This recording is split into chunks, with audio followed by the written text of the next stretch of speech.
नमस्कार, मैं Rajesh Lakhera, assistant professor chemistry. आज अपना टॉपिक है बोहर एटॉमिक मॉडल। तो निल्स बोहर ने 1913 में एक एटॉमिक मॉडल दिया था। निल्स बोहर से पहले एटॉमिक मॉडल देने वाले थे वो थे रदरफोर्ड। रदरफोर्ड ने क्या बताया था? रदरफोर्ड ने ये बताया था कि परमाणु में इलेक्ट्रॉन नाभिक के चारों ओर कक्षाओं में चक्कर लगाते हैं, ऐसा रदरफोर्ड ने बताया। लेकिन परमाणु में इलेक्ट्रॉन नाभिक के चारों ओर चक्कर लगाते हैं तो उनके पास ऊर्जा कहाँ से आती है, इसके बारे में रदरफोर्ड ने कुछ भी नहीं बताया। यदि ऊर्जा नहीं मिलेगी तो नाभिक के चारों ओर चक्कर लगाता हुआ इलेक्ट्रॉन सर्पिलाकार गति धारण कर लेगा और अंत में नाभिक में समा जाएगा। क्यों समा जाएगा? क्योंकि इलेक्ट्रॉन पर चार्ज नेगेटिव होता है, जबकि नाभिक में पॉजिटिव चार्ज पाया जाता है। पॉजिटिव नेगेटिव को आकर्षित करता है, तो ऐसी सर्पिलाकार गति धारण कर लेनी चाहिए थी और इलेक्ट्रॉन नाभिक के अंदर समा जाना चाहिए था, लेकिन ऐसा नहीं होता। हम सभी जानते हैं कि एटम है वो एक स्टेबल पार्टिकल है। अतः रदरफोर्ड के मॉडल में कुछ कमियां हैं। लेकिन इसके बाद में आया निल्स बोर ने इस कमियों को दूर करने के लिए बताया कि परमाणु में जो न्यूक्लियस है, न्यूक्लियस के चारों ओर इलेक्ट्रॉन जो गति करता है वो सभी जगह गति नहीं कर सकता, कुछ निश्चित ऑर्बिट में ही गति कर सकता है। यानी कि नाभिक के चारों ओर इलेक्ट्रॉन निश्चित कक्षाओं में ही गति कर सकता है। तो इसने बताया कि निश्चित कक्षाओं में गति करता हुआ इलेक्ट्रॉन न तो ऊर्जा का अवशोषण करता है, न ही ऊर्जा का उत्सर्जन करता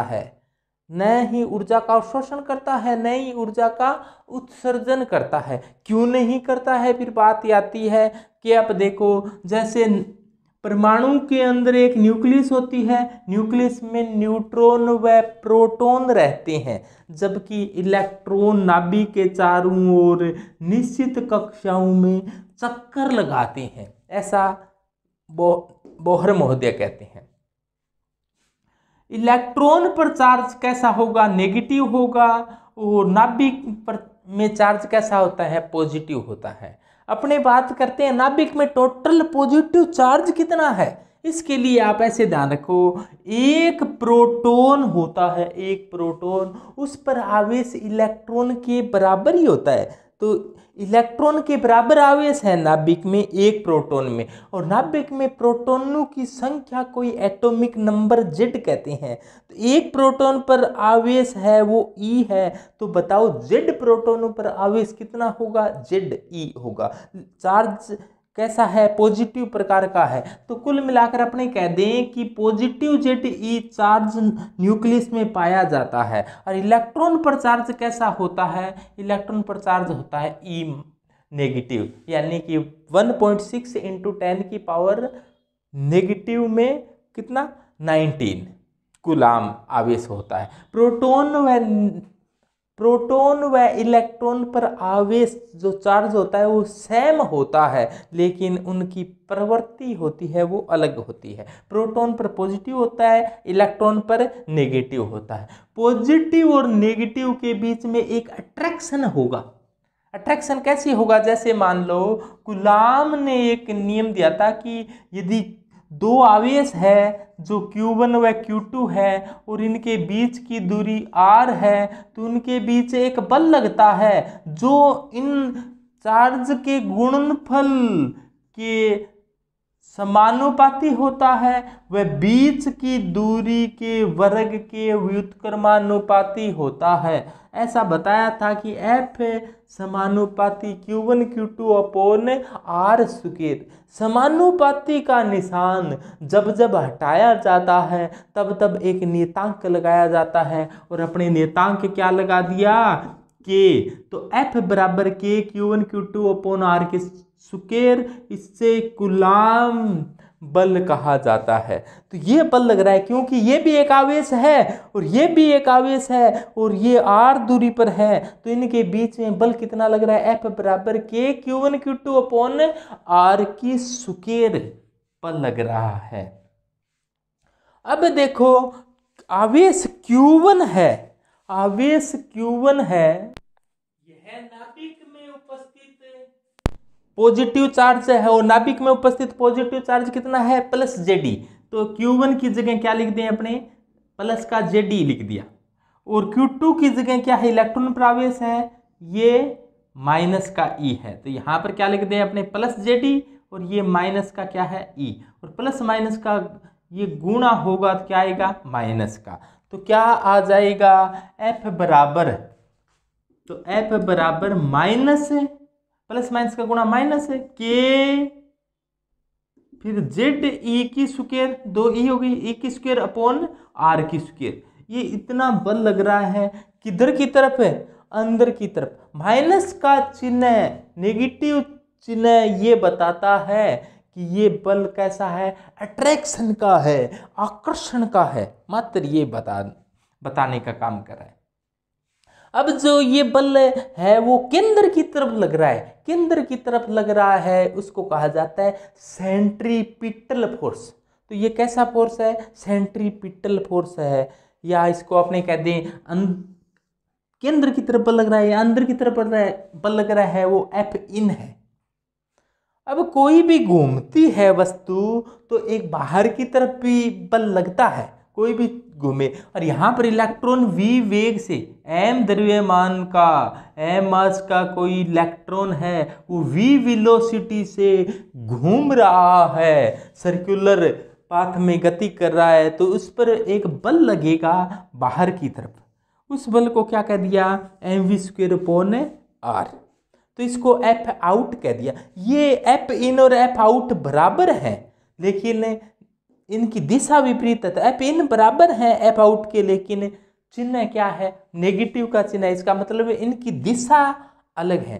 तो ये इन और आउट वाले दोनों बराबर रख दिए जाएं तो क्या आ जाएगा कि के जेडी स्क्वायर अपॉन आर स्क्वायर बराबर mv square upon r। r से r कैंसिल हो जाए तो क्या बचेगा, r से r कैंसिल हो जाए तो क्या बचेगा, mv स्क्वायर बराबर के जेडी square upon r।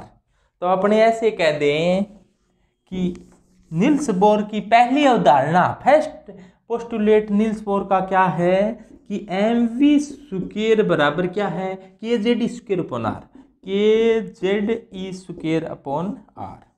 m mass of electron, v velocity of electron, r क्या है, नाभिक व इलेक्ट्रॉन के मध्य की दूरी, जिसको अपने एक इलेक्ट्रॉन हाइड्रोजन के लिए कहें तो एटॉमिक रेडियाई है, परमाणुीय त्रिज्या है r, और ई इलेक्ट्रॉन पर उपस्थित आवेश है, z एटॉमिक नंबर है, k क्या चीज है, k का मान होता है, k एक नियतांक है, k का मान होता है 9 × 10 की पावर 9, 9 × 10 की पावर 9। मात्रक है, मात्रक किससे आ जाएगा, देखो मात्रक निकालने के लिए यदि अपने सूत्र पास है तो मात्रक अपने को पता होता है कि F बराबर क्या है, के Q1 Q2 अपॉन R की स्क्वायर। तो K निकालना हो तो अपने क्या करेंगे, यहाँ पर F है, इस R की स्क्वायर को इधर ले जाएं और Q1 Q2 को इधर ले जाएं, Q1 Q2। अब देखो F बल है, बल का मात्रक क्या होता है, न्यूटन, r दूरी है, दूरी का मात्रक क्या होता है, मीटर की स्क्वायर, और ये क्या है, चार्ज है, चार्ज का मात्रक क्या होता है, कूलाम्ब, तो कूलाम्ब की स्क्वायर। तो क्या आ जाएगा, न्यूटन मीटर की स्क्वायर अपॉन कूलाम्ब की स्क्वायर। तो ये इसका मात्रक हो जाएगा कौन सी पत्ती में, एसआई पत्ती में। एसआई का मतलब सिस्टम ऑफ इंटरनेशनल यानी कि अंतरराष्ट्रीय पत्ती में। इसी को पहले एमकेएस कहा जाता था, एमकेएस का ये विस्तृत रूप ही है एसआई। तो एसआई पत्ती में कहीं या एमकेएस पत्ती में कहीं तो इसका मात्रक ये हो जाएगा। और सीजीएस पत्ती में इसका मात्रक क्या होता है, 1 होता है। यानी कि जब बात सीजीएस में हो तो के की जगह क्या रख सकते हैं अपने, 1। के की जगह 1 रख देंगे तो एम वी स्क्वायर बराबर क्या हो जाएगा, जेडी स्क्वायर अपॉन आर हो जाएगा। तो ये मुख्य रूप से नील्स बोर की प्रथम अवधारणा की ये मैथमेटिक्स का सूत्र, ये अपने बार बार काम आएगा। इसको अपने याद कर लो, क्या करो, इसको MTR कर लो। MTR का मतलब मुझे तो रटो, बहुत ही सरल है कि एम वी स्क्वायर बराबर क्या होता है, जेडी स्क्वायर अपॉन आर होता है। एक बात और देखो, रदरफोर्ड के अनुसार इलेक्ट्रॉन लगातार ऊर्जा का उत्सर्जन करता रहता है, यानी कि उस ऊर्जा उनके पास क्या हो रही है, कम हो रही है, ऊर्जा में लगातार कमी आ रही है, जिसके कारण उनका स्पेक्ट्रम है वो सतत होना चाहिए था। लेकिन अपने जानते हैं कि परमाणु का स्पेक्ट्रम असतत होता है, नॉन कंटिन्यूस होता है। तो इसके बारे में है वो रदरफोर्ड समझाने में असमर्थ रहा था। रदरफोर्ड हाइड्रोजन के स्पेक्ट्रम की व्याख्या नहीं कर पाया था। नील्स बोहर के परमाणु मॉडल के बारे में अपने पोस्टुलेट पहला पढ़ा का द्वितीय पोस्टुलेट क्या है। बोहर ने द्वितीय पोस्टुलेट में बताया कि परमाणु में इलेक्ट्रॉन केवल उन्हीं कक्षाओं में चक्कर लगा सकता है जिनके लिए कोणीय संवेग यानी कि एंगुलर मोमेंटम का, एंगुलर मोमेंटम कहते हैं एमवीआर को, एमवीआर का मान h/2π, h/2π का पूर्ण गुणज हो। पूर्ण गुणज का मतलब n का मान क्या हो, 1 2 3 4 इस प्रकार से हो। दोबारा सुने कि परमाणु में इलेक्ट्रॉन केवल उन्हीं कक्षाओं में चक्कर लगा सकता है जिसके लिए एंगुलर मोमेंटम कोणीय संवेग का मान h/2π का पूर्ण गुणज हो। तो नील्स बोहर का ये द्वितीय पोस्टुलेट है कि इससे पता चलता है एंगुलर मोमेंटम है वो क्वांटीकृत है। और ये बोहर ने जो अवधारणाएं दी थी ये प्लांक के क्वांटा सिद्धांत पर आधारित थी। क्वांटा का अर्थ, क्वांटीकृत का अर्थ होता है कि इससे छोटा कोई संभव नहीं है। क्वांटीकृत का अर्थ होता है कि मिनिमम यानी कि जो दो ऊर्जा है, जैसे मान लो एक E1 है एक E2 है, इनके बीच की कोई ऊर्जा अवस्था नहीं हो सकती, उसको कहेंगे अपने क्वांटीकृत। क्वांटीकृत जैसे छोटे से छोटा ऊर्जा का पैकेट प्लांक ने दिया था, एक की ऊर्जा है, छोटी से छोटी ऊर्जा क्या हो सकती है, E बराबर hν, यानी कि ऊर्जा छोटे छोटे पैकेट के रूप में आती है। एक पैकेट की ऊर्जा होती है E बराबर hν, यानी कि या तो ऊर्जा E बराबर hν होगी या E बराबर 2hν होगी, 3hν होगी, 4hν होगी, यानी कि 2 होगी, 3 होगी, 4 होगी या 1 होगी, यानी कि 3.5 नहीं हो सकती। जिस प्रकार से अपने ऐसे कई स्टूडेंट की संख्या एक क्वांटीकृत है, जैसे मान लो या तो एक स्टूडेंट आएगा या 2 आएगा, 3 आएगा, 4 आएगा, 5 आएगा। ऐसे नहीं हो सकता कि 2.5 स्टूडेंट आ गए आज पढ़ने, 3.5 आ गए, 4.25 आ गए, तो ऐसे बीच के डाटा संभव नहीं होते, उनको कहा जाता है क्वांटीकृत। तो ऊर्जा क्या है, क्वांटीकृत है। प्लांक ने बताया था ऊर्जा क्वांटीकृत है। इसी प्रकार कोणीय संवेग MVR है वो भी कैसा है, क्वांटीकृत है। और MVR का मान क्या होता है, h/2π का पूर्ण गुणज n के गुणांक में होता है। Third postulate of Bohr, Bohr का तीसरा पोस्टुलेट क्या है। तीसरे पोस्टुलेट में बताया गया कि जैसे इलेक्ट्रॉन है वो न्यूक्लियस के चारों ओर चक्कर लगा रही है, जब कोई नीचे की कक्षाओं में उपस्थित इलेक्ट्रॉन को एनर्जी मिलती है यानी कि ऊर्जा मिलती है, तो वह छलांग लगाकर ऊंची कक्षाओं में यानी कि हाई एनर्जी लेवल में चला जाता है। आप सभी जानते हो निम्न कक्षाओं की ऊर्जा कम होती है और जो उच्चतर कक्षाएं हैं उनकी एनर्जी भी ज़्यादा होती है। तो यहाँ पर उपस्थित इलेक्ट्रॉन को ऊर्जा मिली तो वो कहाँ पहुँच गया, यहाँ पहुँच गया। तो इसके लिए इसको निम्न ऊर्जा स्तर से उच्च ऊर्जा स्तर में जाना है तो इसके लिए ऊर्जा चाहिए। जब इसको ऊर्जा मिलती है तो यह ऊर्जा का अवशोषण कर उच्च ऊर्जा स्तर में चला जाता है। तो मान लिया कि कितना ऊर्जा का अवशोषण किया, एक फोटोन का अवशोषण किया।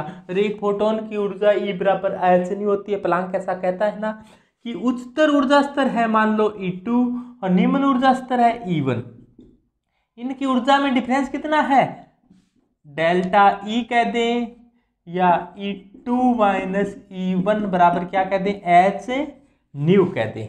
यानी कि ये उच्च ऊर्जा स्तर है, ये निम्न ऊर्जा स्तर है। निम्न ऊर्जा वाले को hν ऊर्जा मिल जाएगी तो वो कहाँ पहुँच जाएगा, उच्च ऊर्जा स्तर में पहुँच जाएगा। या आपने ऐसे कह दें E2 को अपने फाइनल कह दें, E1 को क्या कह दें, इनिशियल स्टेज से कहाँ जा रहा है, वो फाइनल स्टेज में जा रहा है। तो इसकी ऊर्जा केंद्र को डेल्टा E कह दें या E कह दें या hν कह दें। ये नील्स बोहर का तृतीय पोस्टुलेट है। 3 पोस्टुलेट दिए थे, ये अंतिम पोस्टुलेट यही है कि जब निम्न कक्षा में उपस्थित इलेक्ट्रॉन को ऊर्जा मिलती है तो वह छलांग लगाकर ऊंची कक्षाओं में चला जाता है और ऊंची कक्षाओं में वह बहुत कम समय के लिए ठहरता है, वापस निम्न कक्षा में आता है तो ऊर्जा के फोटोन का जो अवशोषित किया था वो उत्सर्जित करता है।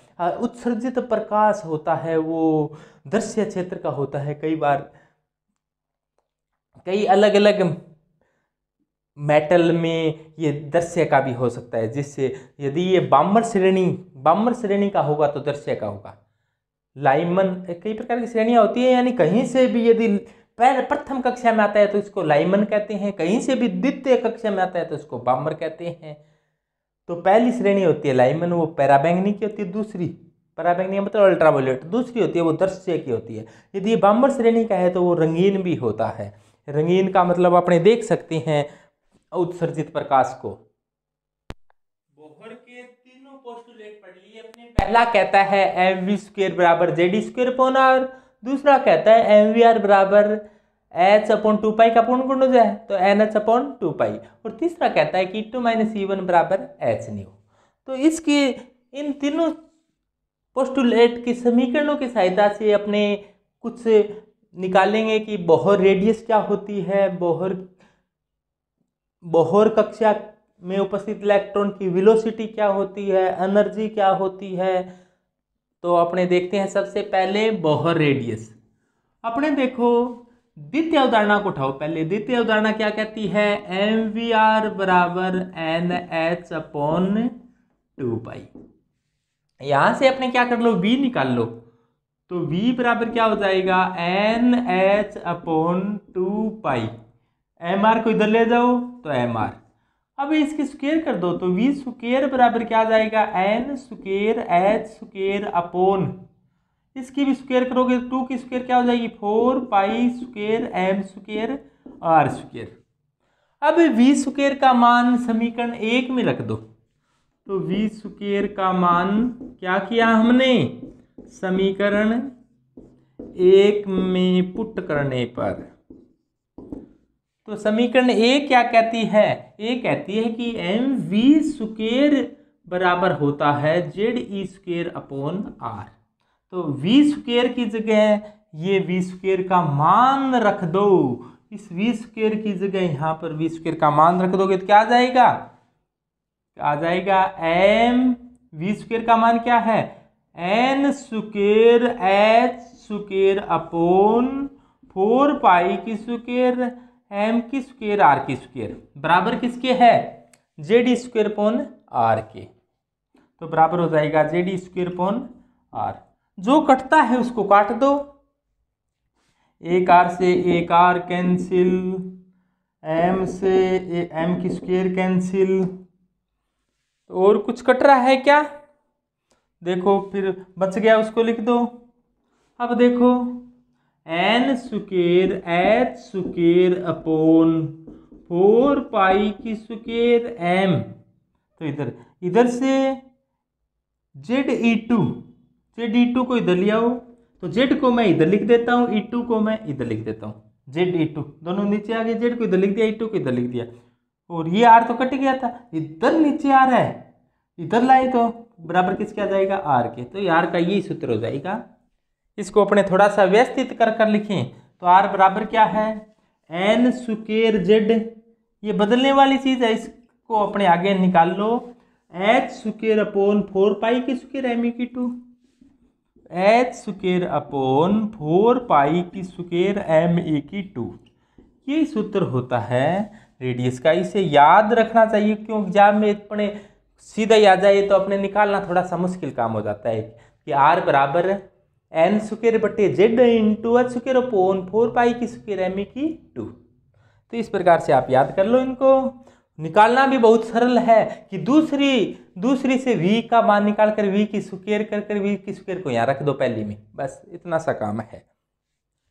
अब n यहाँ पर कक्षा की संख्या है, जैसे ये पहली कक्षा है तो n बराबर 1, यदि दूसरी कक्षा है तो n बराबर 2, यदि तीसरी कक्षा है तो n बराबर 3, यानी कि ये सेल नंबर ऑफ सेल है, नंबर ऑफ ऑर्बिट है, ऑर्बिट और सेल एक ही चीज होती है। जेड है एटॉमिक नंबर, एटॉमिक नंबर का मतलब परमाणु क्रमांक, हाइड्रोजन है तो 1 लोगे, हीलियम है तो 2 लिथियम है तो 3 बेरिलियम है तो 4 बोरोन, 5 कार्बन, 6 नाइट्रोजन, 7 ऑक्सीजन, 8, इस प्रकार से।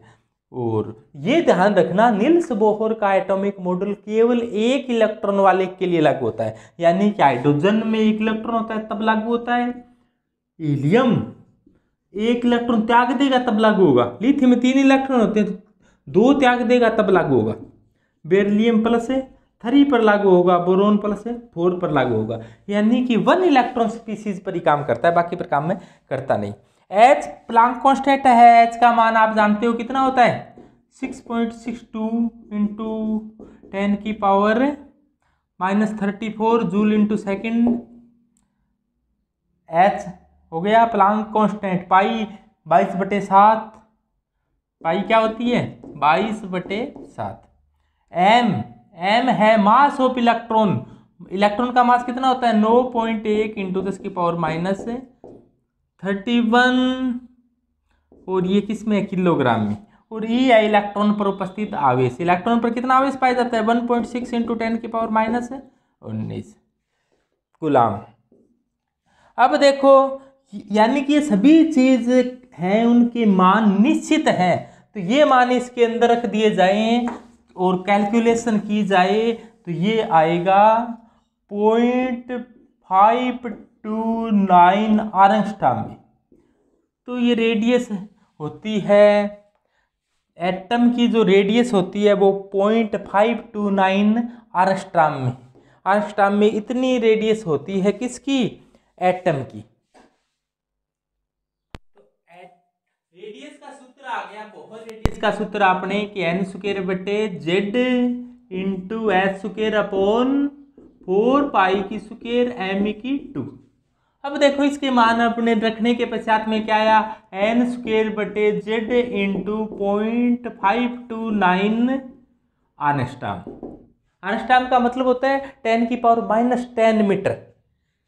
अब देखो इसका मतलब Rn किसके समानुपाती है, n स्क्वायर अपॉन जेड, और जेड है वो एटॉमिक नंबर होता है, एक परमाणु के लिए निश्चित होता है, तो एक परमाणु के लिए R है वो n स्क्वायर के समानुपाती होगी। अलग अलग परमाणु की रेडियस की अपने को तुलना करनी हो, अनुपात निकालना हो तो फिर ये दोनों लेने पड़ेंगे। जैसे मान लो कि अपने ऐसे कह दें हाइड्रोजन के लिए क्या होगा, जेड निश्चित हो गया कि Rn किसके समानुपाती होगी, n की स्क्वायर। अपने ऐसे कह दें कि ये पहली कक्षा की त्रिज्या, दूसरी कक्षा की त्रिज्या और तीसरी कक्षा की त्रिज्या में क्या अनुपात होगा, तो R समानुपाती n की स्क्वायर है, पहली तो 1 की स्क्वायर, दूसरी है तो 2 की स्क्वायर, तीसरी है तो 3 की स्क्वायर, तो 1:4:9 अनुपात होगा पहली, दूसरी और तीसरी रेडियस, यानी कि बहु रेडियस का अनुपात ये होगा।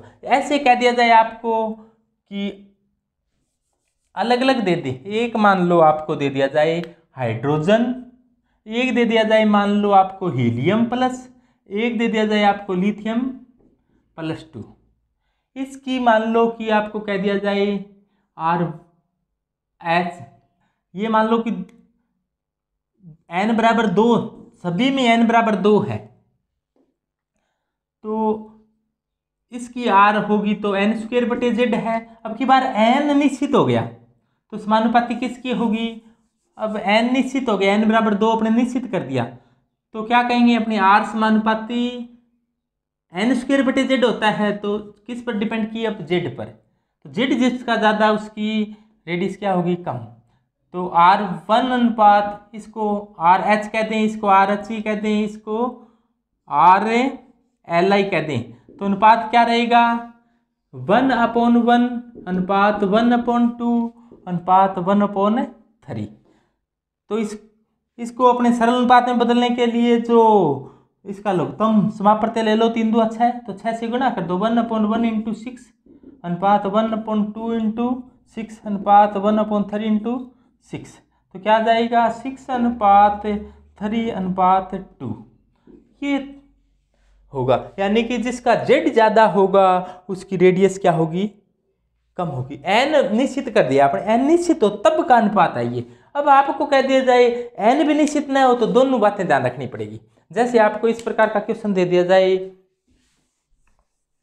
ऐसे कहा जाए कि हाइड्रोजन है उसकी तो R1 निकालनी है, हीलियम है उसकी R2 निकालनी है, और लिथियम है उसकी R4 निकालनी है। यानी कि 4 का मतलब चौथी कक्षा की। ये +2 के लिए 1 इलेक्ट्रॉन वाले के लिए लागू होता है। तो इसका अनुपात क्या होगा वो पूछ लिया जाए आपको, तो इसका क्या होगा? n² करना पड़ेगा अपने को। इसका तो पहली कक्षा किया तो 1², दूसरी कक्षा किया तो 2², और चौथी कक्षा किया तो 4² बटे z इसका एटॉमिक नंबर, हाइड्रोजन का एटॉमिक नंबर 1, हीलियम का एटॉमिक नंबर 2 और लिथियम का एटॉमिक नंबर 3। तो इसका आ जाएगा 1:2:12 16 में 3 का भाग दिया, 16/3। तो ये अनुपात आ जाएगा। तो इस प्रकार से आप कोई सा भी आ जाए, आपकी यदि सूत्र याद है ना तो आराम से निकाल सकते हो। तो इस सूत्र को याद कर लो। तो ये तो है रेडियस। अब इसके बाद बात करते हैं अपने वेलोसिटी की। वेलोसिटी का मतलब होता है वेग, और बोहर त्रिज्या में किसी इलेक्ट्रॉन का वेग क्या होगा। तो वेग ज्ञात करने के लिए अपने क्या करें? देखो, वेग ज्ञात करना में बहुत सरल काम है। पहली समीकरण क्या है? mv² बराबर क्या होता है? z²/r। ये पहली अवधारणा है नील्स बोर की। दूसरी अवधारणा क्या होती है कि mvr बराबर क्या होता है? nh/2π। ये द्वितीयक अवधारणा है। ये पहली अवधारणा द्वितीयक। इनका क्या कर दो? भाग दे दो एक दूसरे का। तो इसको एक दूसरे में समीकरण 1 में समीकरण 2 का भाग दे दिया, जो कटता है उसको काट दो। m से m कैंसिल, v² से 1 v कैंसिल, तो r को r से r कैंसिल, तो बचा क्या? v बराबर क्या आ गया? z²/nh, और बटे से बटे में होता है वो ऊपर चला जाता है 2π। तो क्या आ जाएगा? v बराबर, इसको लिख दो। बदलने वाली चीज क्या है? z और n बदल सकता है, बाकी चीज बदलेगी नहीं। तो z/n आगे लिख दो। ये 2πe² है, 2πe²/h। और ये चीज अपने पता है 2 का पाई का e का h के मान निश्चित होते हैं। तो v बराबर क्या आ जाएगा? z/n × 2.188 × 10⁶ metre per second. तो इस सूत्र से मान लिया कि कोई इलेक्ट्रॉन हाइड्रोजन की प्रथम कक्षा में है, यानी कि हाइड्रोजन का नाभिक है और प्रथम कक्षा के अंदर कोई इलेक्ट्रॉन है वो घूम रहा है, तो उसका वेग है vh। तो प्रकाश के वेग और हाइड्रोजन के अंदर इलेक्ट्रॉन के वेग का अनुपात क्या होगा वो? तो प्रकाश का वेग तो अपने जानते हैं कितना होता है? c बराबर 3 × 10⁸ मीटर/सेकंड। और अपने वेग निकालने का सूत्र अपने निकाला था v बराबर z/n × 2πe²/h, और इसका मान रखने पर आया था 2.18 × 10⁶। अब देखो हाइड्रोजन है तो हाइड्रोजन का जेड भी 1 और प्रथम कक्षा है तो एन भी 1, तो वी क्या आ जाएगा, 1 1 रखेंगे तो वी ई आ जाएगा 2.8। तो अपने देखो प्रकाश का वेग ये है ही, हाइड्रोजन के वेग का भाग देंगे इसमें तो क्या आ जाएगा 2.18 इंटू 10⁶ मीटर प्रति सेकंड। तो ये जो आता है C/VH वो आता है 137। यानी कि हाइड्रोजन की प्रथम कक्षा में जो इलेक्ट्रॉन है उसकी वेलोसिटी को 137 गुना बढ़ा दी जाए तो प्रकाश के वेग के बराबर हो जाएगी। देखो C बराबर क्या हो जाएगा 137 इंटू VH, यानी कि हाइड्रोजन के इलेक्ट्रॉन की जो वेलोसिटी है उसको कितने गुना करते हैं 137, तो किसके बराबर हो जाएगी, वेलोसिटी ऑफ लाइट, प्रकाश के वेग के बराबर हो जाएगी। अर्थात इलेक्ट्रॉन है उसकी देखो वेलोसिटी बहुत अधिक होती है, बहुत अधिक होती है, ये पता चल रहा है अपने को 10⁶ आ रहा है सूत्र में, यानी कि बहुत ज़्यादा होती है। अब इसके बात करते हैं एनर्जी की, बोहर एनर्जी। इलेक्ट्रॉन में दो प्रकार की ऊर्जा होती है, एक होती है काइनेटिक, एक होती है पोटेंशियल। तो देखो काइनेटिक टोटल ऊर्जा ज्ञात करनी हो तो अपने को क्या करना पड़ेगा, काइनेटिक और पोटेंशियल को दोनों को जोड़ना पड़ेगा, यानी कि गतिज ऊर्जा और स्थितिज ऊर्जा दोनों को जोड़ना पड़ेगा। हम जानते हैं काइनेटिक एनर्जी होती है यानी गतिज ऊर्जा होती है वो 1/2 mv² होती है, 1/2 mv²।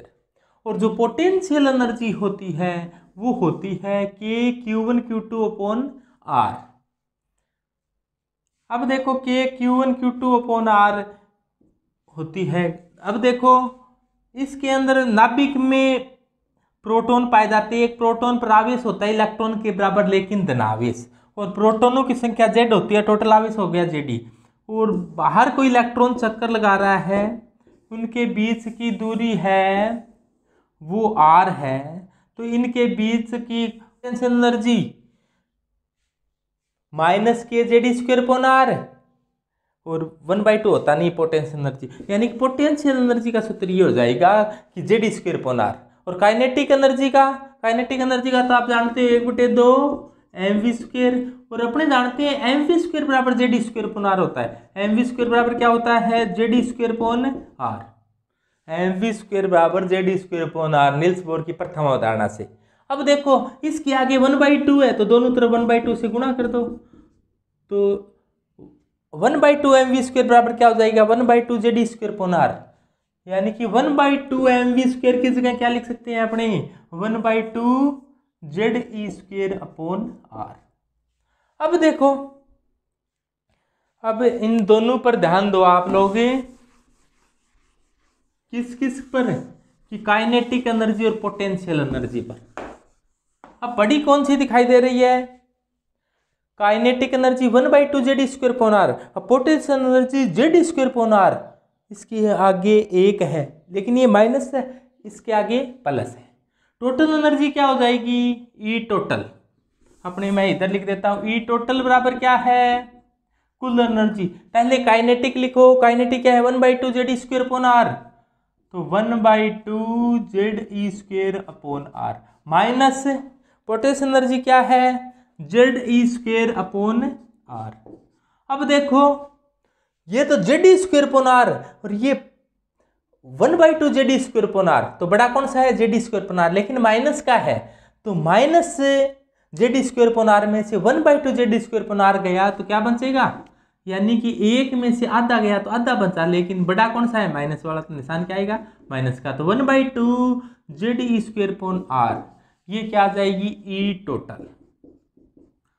तो अब देखो अपने पास तीनों आ गई, E काइनेटिक होती है 1/2 Z²/R, E टोटल भी क्या होती है 1/2 Z²/R, यानी कि काइनेटिक और टोटल बिल्कुल बराबर हैं लेकिन इनका निशान में अंतर है, काइनेटिक के आगे प्लस का निशान है और टोटल के आगे माइनस का निशान है।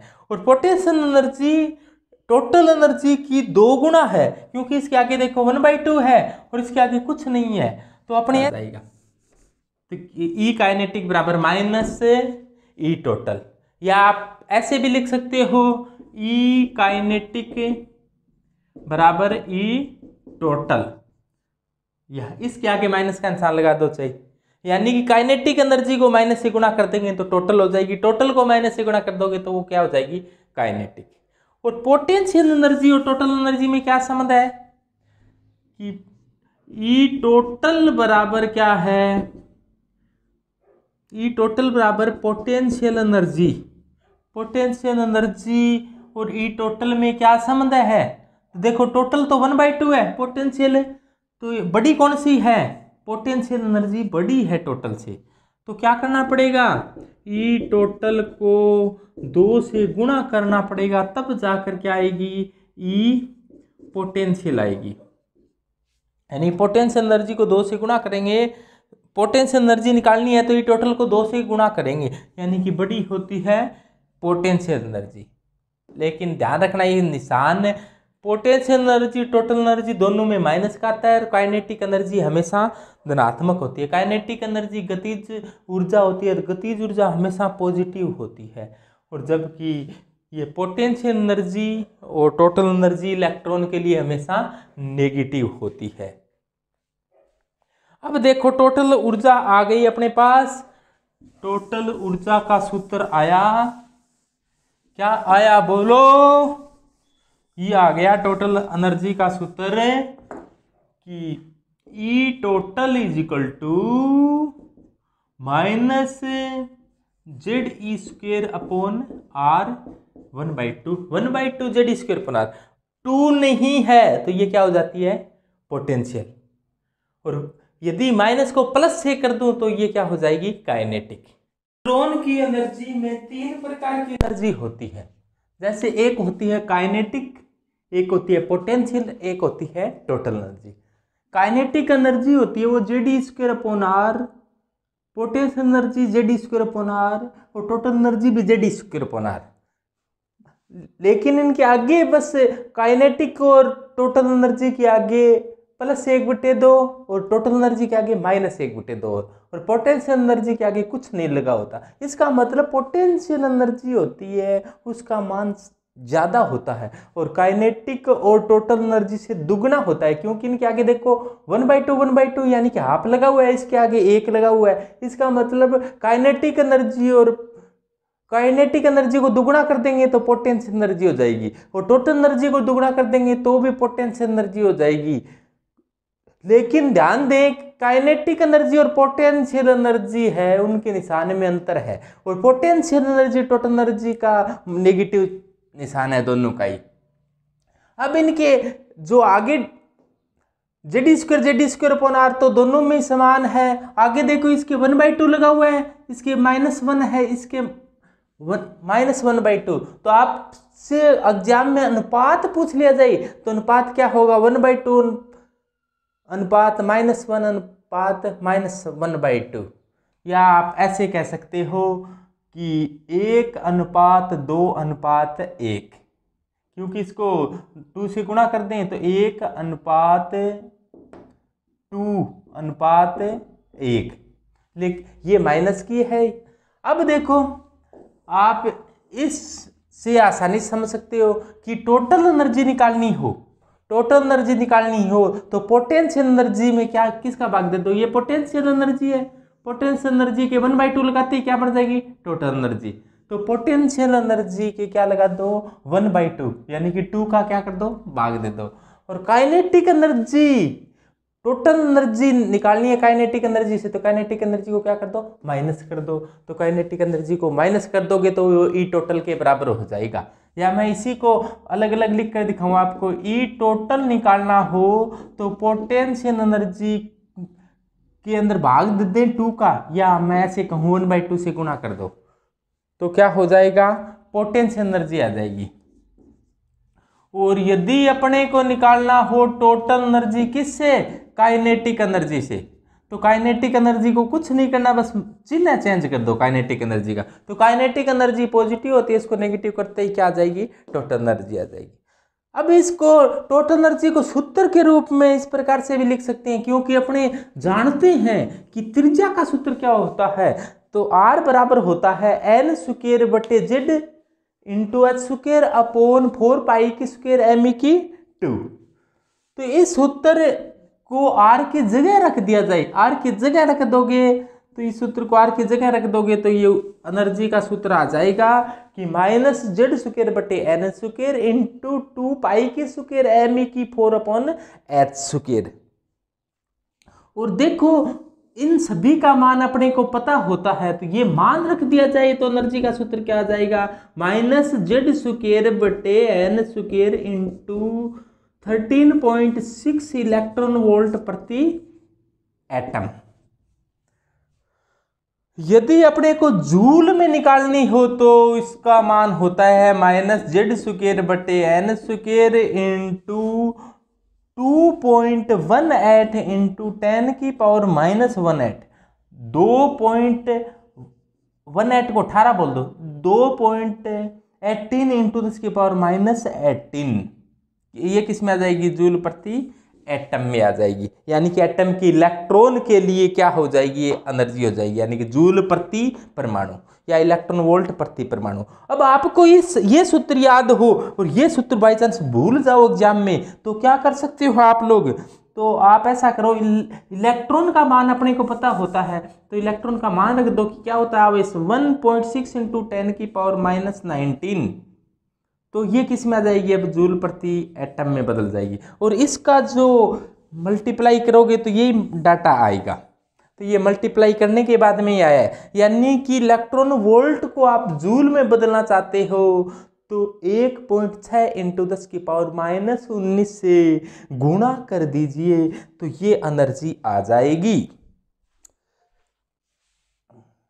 बोहर के अनुसार परमाणु में इलेक्ट्रॉन नाभिक के चारों ओर निश्चित कक्षाओं में चक्कर लगाता है। परमाणु में इलेक्ट्रॉन नाभिक के चारों ओर निश्चित कक्षा में चक्कर लगाता है। तो मान लो कि किसी समय इलेक्ट्रॉन हो सकता है कि फर्स्ट सेल में, सेकंड सेल में, थर्ड सेल में है, या फिर अपने ऐसे मान लें nवीं सेल में है, तो इसकी एनर्जी को मैं क्या कह दूं, En। किसी सेल में उपस्थित इलेक्ट्रॉन मान लो nवीं सेल में है तो इसकी एनर्जी क्या होगी, En। तो ये एनर्जी के सूत्र की स्थापना कर दी अपने, आया है -13.6 into Z square upon n square electron volt में।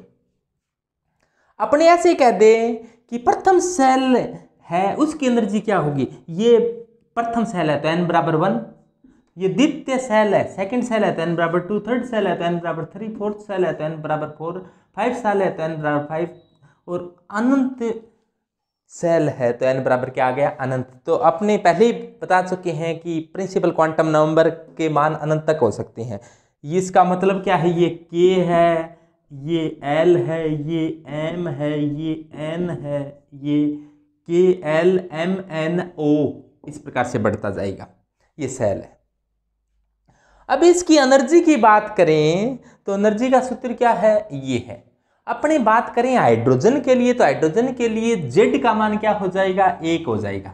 हीलियम होता तो Z का मान 2 होता, लिथियम होता Z का मान 3 होता। Z एटॉमिक नंबर है। अब देखो Z का मान तो 1 रख देंगे तो ये सूत्र हो जाएगा 13.6 अपॉन n की स्क्वायर। n यदि प्रथम कक्षा है तो क्या आएगा, 13.6 में 1 की स्क्वायर का भाग देना पड़ेगा, द्वितीय कक्षा है तो 13.6 में 2 का भाग देना पड़ेगा, तृतीय कक्षा है तो -13.6 में 3 की स्क्वायर का भाग देना पड़ेगा, माइनस सब क्या किया है, और चौथी कक्षा है तो -13.6 में 4 की स्क्वायर का भाग देना पड़ेगा। तो इस प्रकार से अपने भाग देते गए तो पहले की जो ऊर्जा आई वो आई -13.6 इलेक्ट्रॉन वोल्ट, 1 की स्क्वायर 1 ही होते, 1 का भाग दिया तो इतनी आ गई। दूसरे की बात की तो 2 की स्क्वायर 4 होगी, 4 का भाग दिया इसमें तो आया -3.14। तीसरे में भाग दिया तो आया ये -1.51। चौथे में भाग दिया तो आया ये -0.85 माइनस। इस प्रकार से देखो ऊर्जा है वो किस प्रकार से आई है, -13.6 -3.4 -1.51 तो -8.85.54 और अनंत तक n बढ़ते बढ़ते अनंत हो जाए तो ऊर्जा भी बढ़ते बढ़ते शून्य हो जाएगी। अब देखो ऊर्जा बढ़ते बढ़ते बढ़ क्यों रही है, क्योंकि देखो निशान माइनस का है, माइनस में ऊर्जा घट रही है, इसका मतलब एनर्जी है वो बढ़ रही है और बढ़ते बढ़ते टोटल एनर्जी क्या हो जाती है, 0। तो अपने ऐसे पूछ लिया जाए कि एनर्जी है वो निम्न कोशों में निम्न होती है, जैसे जैसे सेल की संख्या बढ़ती जाती है या प्रिंसिपल क्वांटम संख्या का मान बढ़ता जाता है एनर्जी बढ़ती जाती है। जब n का मान अनंत हो जाता है तो एनर्जी क्या हो जाती है, शून्य हो जाती है। तो आपसे पूछ लिया जाए टोटल एनर्जी बढ़ती है, आप ऐसे कक्षाओं की संख्या बढ़ने पर यानी कि सेल की संख्या बढ़ने पर टोटल एनर्जी बढ़ती है। और पोटेंशियल एनर्जी की बात करें तो पोटेंशियल एनर्जी बढ़ती है, बस ये टोटल एनर्जी की 2 गुना होती है पोटेंशियल एनर्जी। और आपसे पूछ लिया जाए काइनेटिक एनर्जी घटती है। काइनेटिक एनर्जी होती तो बिल्कुल बराबर है लेकिन निशान पॉजिटिव होता है, जिसके कारण काइनेटिक एनर्जी सेल में जैसे जैसे ऊपर जाएंगे काइनेटिक एनर्जी घटती है। घट क्यों रही है, क्योंकि अपने कल बात की थी अपने वेग की वेलोसिटी की, तो वेलोसिटी है उसकी वेलोसिटी आई थी z/n इंटू 2.18 मीटर प्रति सेकेंड। तो ये वेग का सूत्र आया था, n बढ़ेगा तो वेग क्या हो जाएगा, घट जाएगा। वेग कम हो जाएगा तो काइनेटिक एनर्जी भी कम हो जाएगी। जैसे जैसे ऊपर जाएंगे काइनेटिक एनर्जी घटेगी, बाकी सभी एनर्जी क्या होगी, बढ़ेगी। अब देखो इनका डिफरेंस, देखो यहां से यहां का डिफरेंस क्या है, ये देखो यहां से यहां तक का इन दो ऊर्जाओं में डिफरेंस कितना है कि 13.4 3.4 में डिफरेंस कितना है 10.2। तो इसका डिफरेंस है 13.4 3.4 का अंतर देखो 10 पॉइंट, देख लो -13.6 में से क्या घटा दो आप 3.4 घटा दो। तो ये माइनस का है लेकिन अपने को घटाना है तो ये प्लस का हो जाएगा, प्लस का हो जाएगा तो यह क्या आया 10.2। तो इसका अंतर कितना है 10.2। अब इसी प्रकार इसका अंतर क्या होगा 1.9, इसका अंतर क्या होगा 0.66 होगा और इसका अंतर क्या होगा मात्र 0.31 होगा। इस प्रकार से देखो पहले जो कोष है उनमें एनर्जी गैप बड़ा होता है, फिर छोटा हुआ, फिर छोटा हुआ, यानी कि डेल्टा ई है। डेल्टा ई है, इसको डेल्टा ई अपने ऐसे कहें कि ये क्या है डेल्टा ई का मतलब E2, इसकी E2 में से E1 घटाएं अपने तो क्या आएगी डेल्टा ई। यानी कि कोई भी इलेक्ट्रॉन यहां पर है पहली कक्षा में घूम रहा है उसको दूसरे में भेजना है तो अपने को कितनी ऊर्जा देनी पड़ेगी 10.2 इलेक्ट्रॉन वोल्ट ऊर्जा देंगे। तो ये यहां से छलांग लगाकर यहां चला जाएगा और यहां पर कोई उपस्थित है यानी कि n बराबर 2 में है, n बराबर 3 में भेजना है तो कितनी ऊर्जा देनी पड़ेगी 1.9 इलेक्ट्रॉन वोल्ट। सभी ये माइनस में है। तो इस प्रकार से दो जो सेल है उनमें एनर्जी डिफरेंस पहले बड़ा होता है, फिर छोटा होता है, फिर छोटा होता है, फिर और छोटा हो जाता है। इस प्रकार से एनर्जी डिफरेंस है वो बढ़ता जाता है। अब आप कहो कि यहां पर उपस्थित इलेक्ट्रॉन है यानी कि पहली कक्षा में उपस्थित इलेक्ट्रॉन है उसको अनंत पर ही भेजना है, तो अनंत पर भेजने का मतलब तो क्या हो गया अनंत पर तो एनर्जी क्या है ई अनंत 0 है। यहां पर भेजना है तो इसको अपने कहेंगे आयोनाइजेशन पोटेंशियल, आयोनाइजेशन एंथैल्पी कह देंगे कि जो एनर्जी यहाँ पर है उसको पॉजिटिव कर दो, या फिर यहाँ पर जो इलेक्ट्रॉन चक्कर लगा रहा है उसकी ऊर्जा कितनी है -13.6 है, इतनी ऊर्जा और दे दी जाए यानी कि +13.6 इस इलेक्ट्रॉन को ऊर्जा दे दी जाए तो वो कहाँ चला जाएगा अनंत पर चला जाएगा। जैसे समझो इस बात को, मान लो कि ये n बराबर 3 में कोई इलेक्ट्रॉन चक्कर लगा रहा है, इसकी ऊर्जा कितनी है -1.51 इलेक्ट्रॉन वोल्ट है, इतनी ऊर्जा इसको दे दी जाए यानी कि +1.5 इलेक्ट्रॉन ऊर्जा दे दी जाएगी तो ये इलेक्ट्रॉन यहाँ से कहाँ चला जाएगा अनंत पर चला जाएगा। तो अनंत पर जाने का मतलब है कि नाभिकीय आकर्षण से क्या हो गया न्यूक्लियस अट्रैक्शन से मुक्त हो गया, तो इसको क्या कहेंगे आयोनाइजेशन एंथैल्पी कहेंगे। तो आयोनाइजेशन एंथैल्पी निकालना बहुत ही सरल काम है, किसी कोश में उपस्थित इलेक्ट्रॉन की ऊर्जा निकाल लो और उस ऊर्जा जो नेगेटिव में आई है उसको पॉजिटिव कर दो, तो उतनी पॉजिटिव ऊर्जा उतनी देने से वो क्या हो जाएगा इलेक्ट्रॉन उस कक्षा को छोड़कर अंत में चला जाएगा यानी कि नाभिकीय आकर्षण से मुक्त हो जाएगा। दूसरा प्रश्न ये आ सकता है कि आपको ये कहे कि इस सेल में है, इस सेल में भेजना है, तो कितनी ऊर्जा चाहिए कि इन ऊर्जा का अंतर ज्ञात कर लो। यहाँ वाले को यहाँ वाले में भेजना है तो इनकी ऊर्जा का अंतर याद कर लो। तो ऊर्जा का अंतर आप पहले से याद करके रखो ताकि एग्जाम में, पहली कक्षा की ऊर्जा कितनी है -13.6, उसके बाद में 3.4, 1.5, 1.85, 0.54, इस प्रकार से याद रखो। अब इसकी ऊर्जा का 10.2। अब ऐसे भी पूछ लिया जाता है पहली कक्षा वाले को तीसरी में भेजना है, यहाँ वाले को यहाँ भेजना है, तो ये डिफरेंस देखना पड़ेगा ना। तो ये डिफरेंस होता है ये 10.2, ये हो जाएगा 12.1।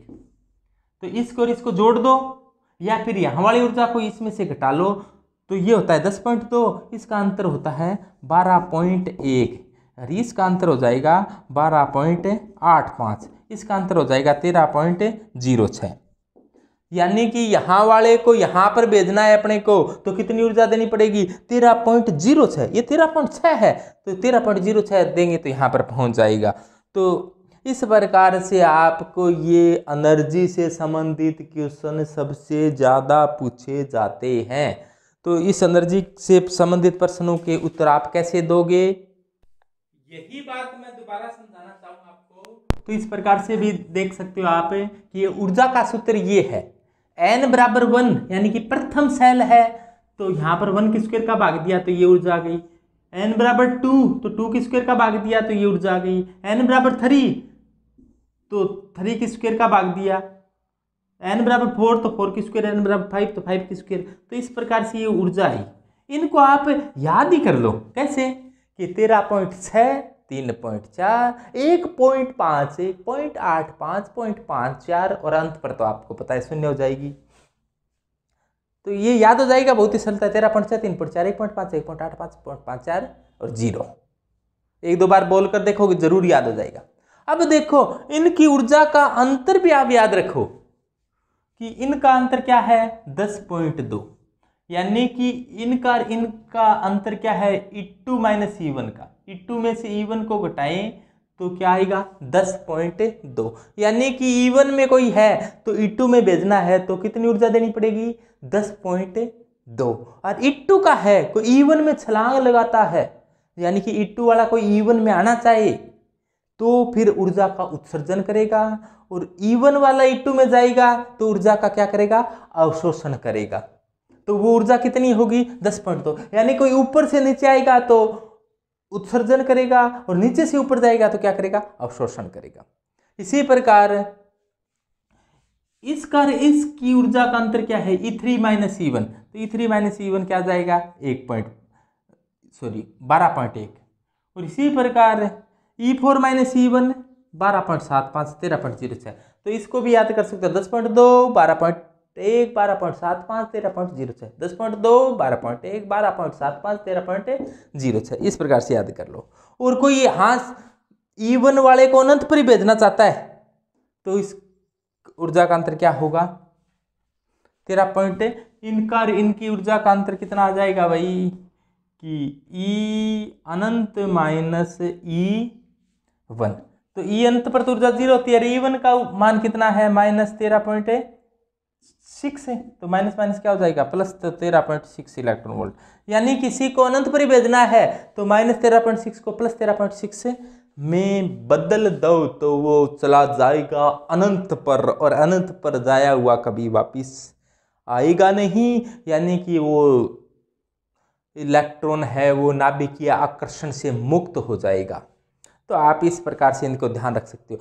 एक बात और देखो ध्यान से, ये बात बहुत ध्यान रखने वाली बात तो यही है कि ये ऊर्जा है वो कौन सी ऊर्जा है, ये ऊर्जा टोटल एनर्जी है। कौन सी ऊर्जा है टोटल एनर्जी है, ई टोटल है।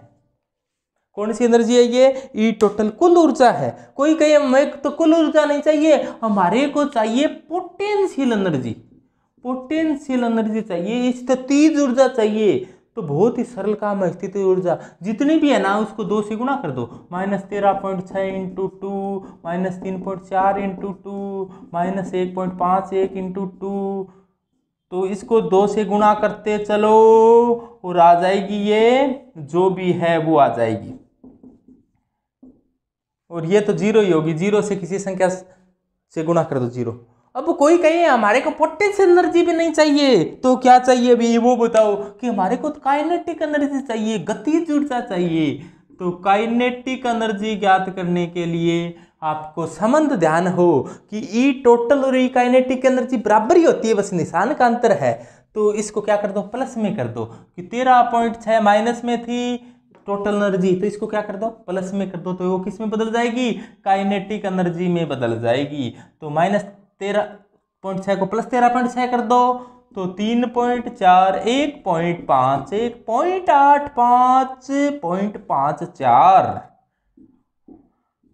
और ये हो जाएगी 0, तो ये प्लस में है। तो अब देखो जैसे n की संख्या बढ़ रही है तो टोटल एनर्जी बढ़ रही है, पोटेंशियल एनर्जी बढ़ रही है, जबकि काइनेटिक एनर्जी कम हो रही है। अब कम क्यों रही है, आप कहोगे डाटा तो वही है, ये इसके आगे माइनस का चिन्ह है, माइनस में घट रही है इसका मतलब बढ़ रही है, और प्लस में घट रही है इसका मतलब है घट रही है। तो काइनेटिक एनर्जी n का मान बढ़ने पर कम होती जाती है, जबकि टोटल एनर्जी और पोटेंशियल एनर्जी है वो बढ़ती ही जाती है, बढ़ती ही जाती है। यदि अपने हाइड्रोजन की डाटा याद है एनर्जी के, तो आप अन्य किसी के भी डाटा सबके याद हो गए आपके।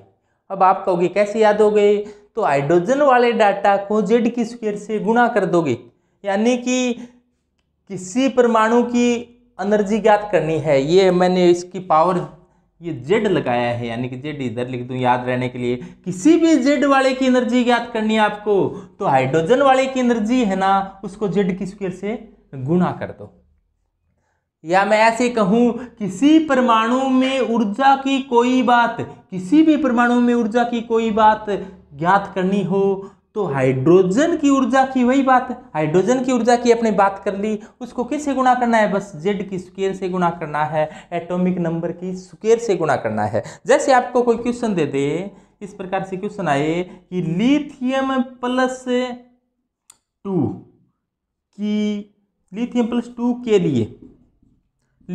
2 के लिए यदि n बराबर 4 में उपस्थित इलेक्ट्रॉन है, n बराबर 4 में उपस्थित इलेक्ट्रॉन की ऊर्जा क्या होगी, इसकी एनर्जी पूछ रखी है आपको।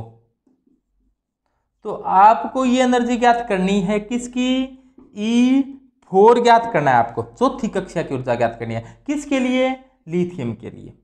तो चौथी कक्षा की ऊर्जा देखो, प्रथम की ऊर्जा ये, दूसरी तीसरी चौथी की ऊर्जा होती है -0.85, तो -0.85 तो ऊर्जा होनी चाहिए थी, लेकिन हाइड्रोजन की है। पूछी किसकी है, लिथियम की पूछी है। तो लिथियम का एटॉमिक नंबर कितना होता है, लिथियम का एटॉमिक नंबर 3, तो 3 की स्क्वायर से गुणा कर दो, यानी कि 9 से गुणा कर दो -0.84 से, तो E4 आ जाएगी।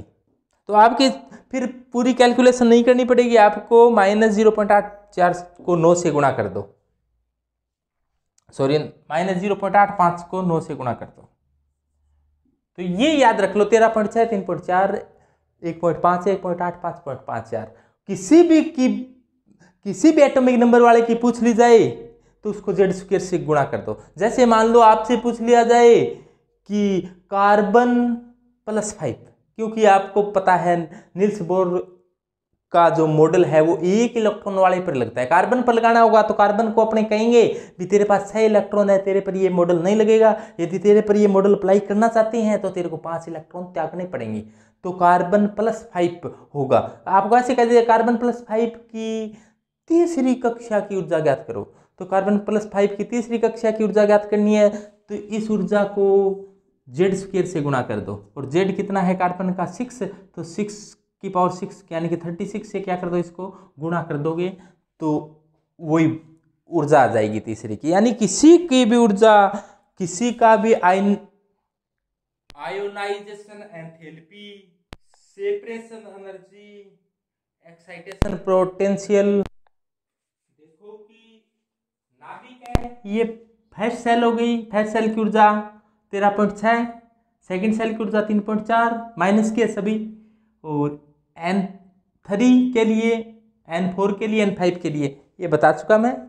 अब देखो जो n बराबर 1 होता है उसे कहा जाता है ग्राउंड स्टेज। क्या कहा जाता है? Ground stage. और ग्राउंड स्टेज के जो ऊपर होती है, जैसे n बराबर 2 होगा उसको कहेंगे एक्साइटेड स्टेज फर्स्ट, इसे कहेंगे एक्साइटेड स्टेज सेकंड, इसे कहेंगे एक्साइटेड स्टेज थर्ड, इसे कहेंगे एक्साइटेड स्टेट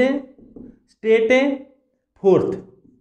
यानी कि एक्साइटेड स्टेज आ जाए तो आपको जो n 5 है तो उसकी 4 होगी, 4 है तो एक्साइटेड स्टेट 3, यानी जो n में से एक घटाओगे तब आपको एक्साइटेड स्टेट प्राप्त होगी।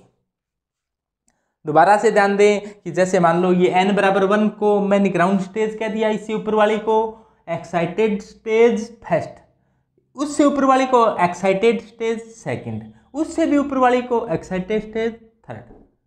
जैसे मान लो कोई यहाँ पर कोई इलेक्ट्रॉन था, इसको ऊर्जा दी तो ये छलांग लगाकर यहाँ तक पहुँच गया, तो यानी कि ग्राउंड स्टेज से कहाँ आ गया? एक्साइटेड स्टेज में। तो एक्साइटेड स्टेज की जो एनर्जी है वो कितनी है? -3.4, और ग्राउंड स्टेज की कितनी थी? 13.6। तो कितनी ऊर्जा देनी पड़ी अपने को? E2 - E1, तो ये देनी पड़ी 10.2। और जितनी भी ऊर्जा देनी पड़ती है उसको कहा जाता है excited potential. Excited potential first. Excited potential first क्या होगा? ग्राउंड स्टेज से पहली कक्षा तक ले जाने के लिए, यानी ग्राउंड स्टेज से एक्साइटेड स्टेट प्रथम में ले जानी, यहाँ वाले को यहाँ ले जाना है तो कितनी ऊर्जा देनी पड़ेगी? उसे क्या कहेंगे? Excited potential first. यहाँ वाले को यहाँ ले जाना है तो कितनी ऊर्जा देनी पड़ेगी? उसको कहेंगे एक्साइटेड पोटेंशियल सेकंड। यहाँ वाले को जैसे यहाँ ले जाना है तो कितनी ऊर्जा देनी पड़ेगी? एक्साइटेड पोटेंशियल थर्ड कहेंगे इसको। आगे बात ध्यान में, तो यहाँ वाले को यहाँ तो ईपी फर्स्ट, यहाँ वाले को यहाँ तो ईपी सेकंड, यहाँ वाले को यहाँ तो एक्साइटेड पोटेंशियल थर्ड, तो यहाँ वाले को यहाँ पहुँचाना होता है एक्साइटेड पोटेंशियल फोर्थ। अब देखो कि यानी कि अपनी परिभाषा कैसे दें। जैसे अब एक्साइटेड पोटेंशियल है क्या, तो आप कहोगे कि ग्राउंड स्टेज से किसी भी एक्साइटेड स्टेट तक ले जाने के लिए इलेक्ट्रॉन को आवश्यक एनर्जी कितनी है, उसको क्या कहेंगे?